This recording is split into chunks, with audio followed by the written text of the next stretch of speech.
Hey, what's up guys, it's me Pratima and today we are unboxing the OnePlus Nord 2T. Now this I think is the successor to the OnePlus Nord 2 because it comes with an upgraded set of specs, but I guess there will also be a OnePlus Nord 3, so this is all really confusing. So for now, let's just call it an upgraded version of the OnePlus Nord 2. Anyway, let's unbox this device first and talk further about it. As you can see, the box has a classic OnePlus Nord thing going on. Opening it up, okay, we have another box wherein we get, we have a silicone case, just like what we got on the OnePlus Nord 2, by the way. And then we have some paperwork, we have Nord stickers. We also have a SIM ejector tool here. Nothing else. Then we have the phone itself. There you go, we have in this greenish blue color variant.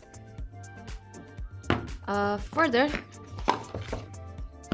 we get an 80-watt brick and the signature OnePlus colored USB cables. So that is all there is inside the box. Okay, as I said before, we have the phone in this greenish blue color variant, which looks real nice, but these days I'm more into matte back, so I would have preferred it more if it was a matte finish instead. But if you are someone like me who prefers a matte finish, there's another variant of this phone which comes in this gray color. It has a matte back, it looks real nice, so that's there. Okay, about the camera module, I don't think OnePlus has put a lot of thought into it. They just placed circles wherever they like, and I think it looks really funny. But overall, I think this phone looks quite good. It looks like a OnePlus phone and it feels like a OnePlus phone. So yeah, I think OnePlus has done a good job regarding the design. And you also get the classic alert slider, so that is a good touch as well. Now, before moving forward, let me set up this phone, install some apps, and I will be right back. Alright, so I am back and now let's talk about the display side of things, which is basically the same as the OnePlus Nord 2. Here you get a 6.4 inches fluid AMOLED display with a 90 Hz refresh rate. It is also HDR10 Plus compliant, so that is a good thing. Let's watch a video right here to check the display quality on this thing. Okay, so the display quality looks real nice. The colors are quite poppy and the contrast looks very good as well. And OnePlus has optimized the 90 Hz UI quite well here. I have not noticed any kinds of stutters here, so that is great as well. However, I do have to mention that in this particular price range, there are other phones that come with a 120 Hz refresh rate. So it would have been better if OnePlus had included 120 Hz refresh rate here as well, since it is the successor to the OnePlus Nord 2, which had a 90 Hz refresh rate. Anyway, this screen is complemented by a pair of stereo speakers. So let's play some music and listen to those speakers and judge them.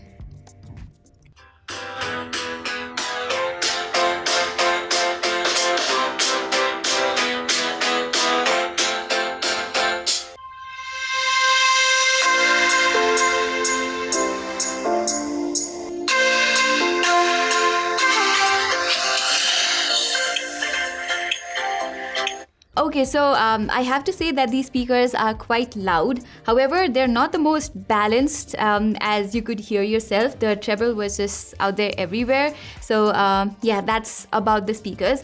Moving on to the performance side of things, on the OnePlus Nord 2T, you get Dimensity 1300, which is a slightly upgraded version of the Dimensity 1200. It is basically the same. The CPU cores are the same, the GPU is the same, but the only difference that I found was that the Dimensity 1300 has Hyper Engine 5, while the Dimensity 1200 had Hyper Engine 3. So on the gaming side of things, you might possibly get slightly better results. Now, talking of gaming, let's check what settings you can play PUBG in.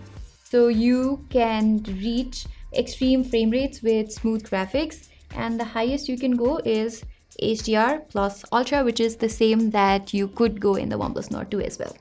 Anyway, I also ran some benchmarks here, and here are the results. The Antutu score is quite good, but for some strange reason, I got slightly lower scores on Geekbench right now. And the performance is also supported by LPDDR4X RAM and UFS 3.1 storage.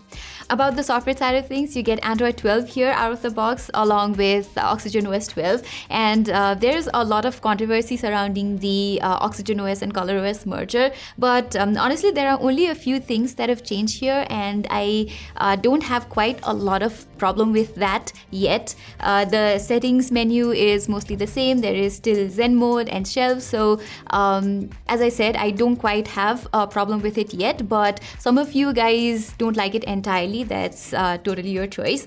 For cameras, just like the OnePlus Nord 2, you get a triple camera setup here with a slightly upgraded 50 megapixel Sony IMX766 sensor with OIS. Then there's an 8 megapixel ultra wide angle lens and a 2 megapixel mono lens.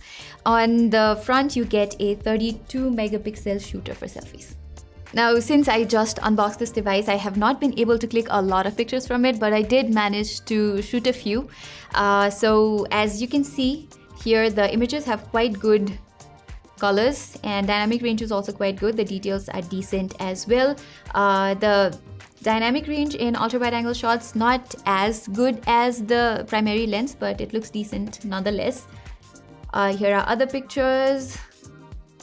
Okay, all buildings, and I also did take a selfie. The skin tone looks really nice, so that is there. I will test this camera out further and I will give you all the details in my full review. For now, let's talk about the battery. The OnePlus Nord 2T has a 4500 mAh battery supported by 80 watt fast charging. Now on paper, the 80 watt fast charging might sound like a lot when put in comparison to the 65 watt fast charging support on the OnePlus Nord 2, but when pitting it against the 65 watt charger, the charging speed is not that different. Alright, with this we've come to the end of this video, and the OnePlus Nord 2T, just like its predecessor, looks like a very good device. I am hoping for it to launch at around 30,000 rupees in India. It has already launched in Nepal though. And as I said, the OnePlus Nord 2 was a really good device, and regardless of the Oppo OnePlus merger, which has brought in a lot of criticism, I still like OnePlus phones and I prefer it over some other brands for their refined experience. I will surely test out all the aspects of this phone and talk about everything in detail in my full review, so stay tuned for that. Till then, I'm Pratima, and thank you so much for watching this video, and I will see you in the next one.